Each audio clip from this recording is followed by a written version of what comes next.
Our solution is entitled Building Guide PH. It's actually an assistant to guide users on how to comply with the building code of the Philippines.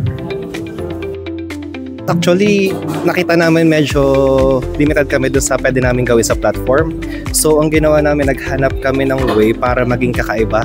Habang hinahanap namin, nakita namin na siguro pwede namin gawing HTML since web-based yung product. So, naghanap kami ng way para makapag-inject ng mga buttons or something like that na magkamera kami ng better UI.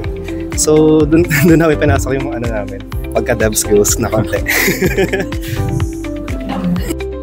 Actually, before pa ma-announce yung winner, we're planning na i-extend din yung idea na nabuo namin. We join here as a private person, pero part ako ng isang government unit na kung saan kaya namin napili yung building code kasi we're working on a system, particularly sa building official. So, nag-connect lang and then doon namin na-discover na marami pa palang ibang dapat i-consider.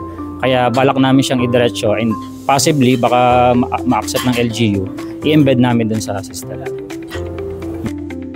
Maybe ang advice na mabibigay namin sa mga future participants is just don't be afraid of the solutions that you can think of. Kasi when it comes to different problems, di mo alam yung naisip mo na pala, yun pala yung solution na pwede mong ibigay.